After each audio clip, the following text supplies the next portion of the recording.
ბავშვებო, ეს არის პირველი გუნდის აზრი. საერთოდ არ ვფიქრობდი მასწავლებლობაზე ბავშვობაში.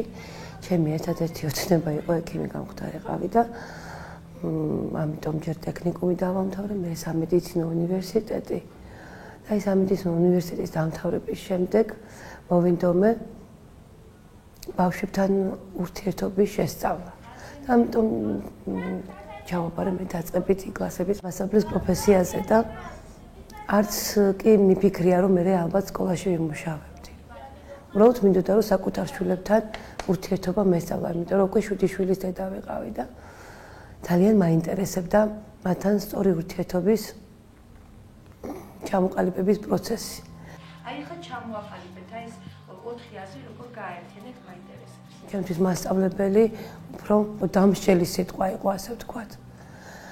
რომ ეთყოდნენ რომ მასწავლებელთან ვხვდე, პირველი რაც ჩემთვის მოდიოდა ის იყო დასჯა. პირველი აზრი რაც მიჩნდებოდა თავში.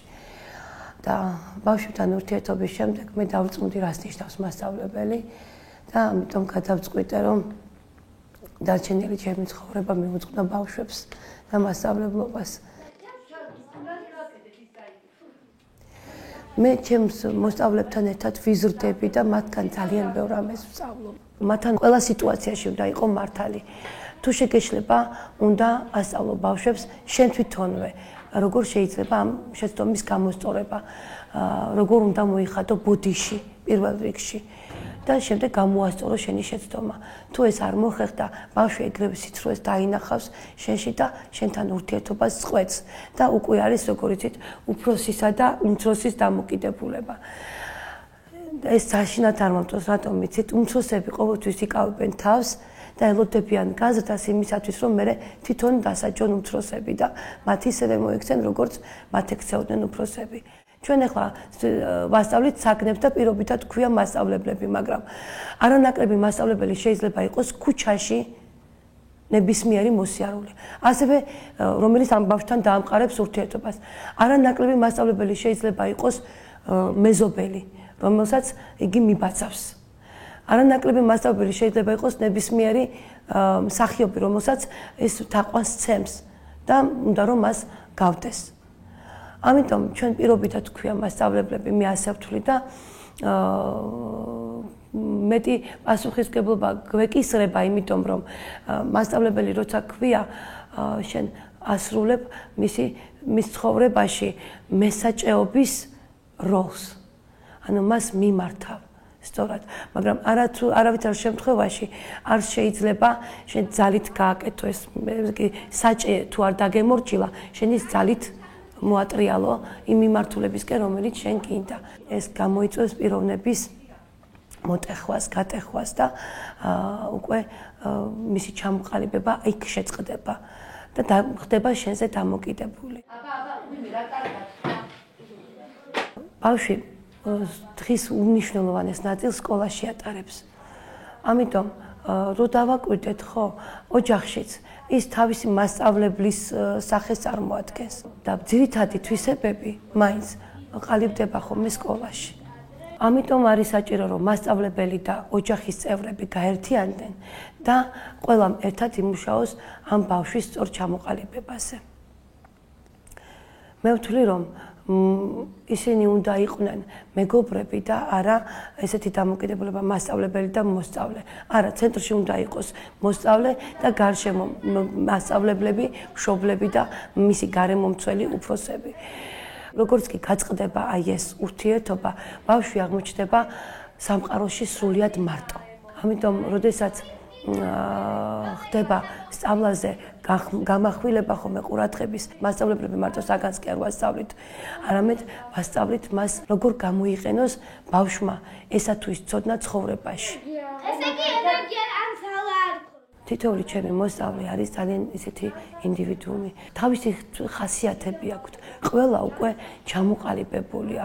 რომ უყურებ მათ, ხედავ მათ მომავალს დაახლოებით. ვიცი თითოეული რისი გამკეთებელია. ანუ რა მის შესაძლებლობებს ხედავ და ძალიან მინდა რომ ეს განმავითარო. ჩვენ შორის ურთიერთობისას უკვე ბავშვი მენდობა და მანახებს უკვე სხვა მხარესაც. იმიტომ რომ ბავშვი იცით რა არის დამოკიდებულია თავის თავზე აზრს იქმნის უფროსების აზრის მიხედვით და როცა შენ უკვე მას არჩევანს აძლევ, ხვდება რომ შენ მას აღიარებ. ანუ მასში რაღაცა კარგი არის. მე როცა დაუკონკრეტებ რა არის მასში კარგი და რა უნდა განავითაროს. უკვე მისი თვით შეფასება მაღლდება. მას სჯერა საკუთარი თავისი შესაძლებლობების და ასეთი ბავშვი უკვე გარემოსთან უფრო ადვილად ამყარებს კონტაქტს. აქვე კომპლექსები აღარ ვითარდება. იმის კომპლექსი რომ ვთქვათ, მე ეს არ შემიძლია სხვაზე ცუდი გამოვჩნდები, ამიტომ ბავშვი წყვეტს თამაშს. იმიტომ რომ ნებისმიერი ადამიანი საზოგადოებაში ურთიერთობის დროს ირგებს რაღაც ნიღაბს, რომ მას უნდა გამოიჩნდეს ისეთი, როგორიც მოეწონება ყველას.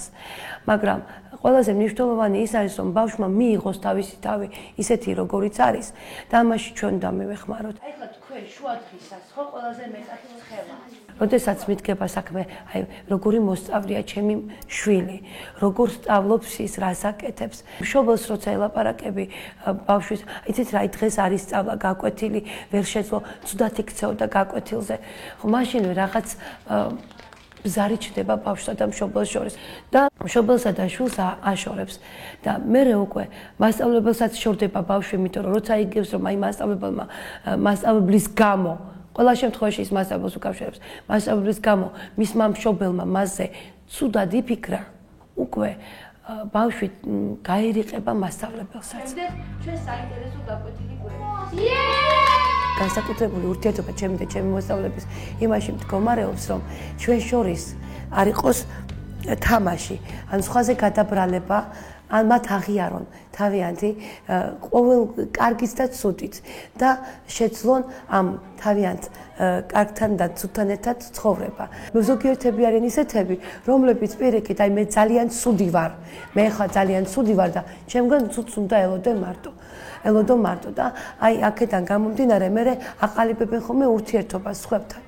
და ჩვენ ვისწავლეთ უკვე რომ თავარია რომ ეს შეცდომა გამოასწოროს ბავშვმა უფროსთან ერთად და არაფერი არ არის.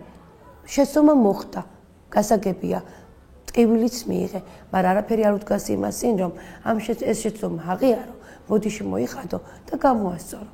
და ეს ჩემმა მოსწავლეებმა ძალიან კარგად ჩემგან კი არ ისწავლეს, უბრალოდ ისწავლეს, ჩვენ სიყვარულში ვისწავლეთ ერთად.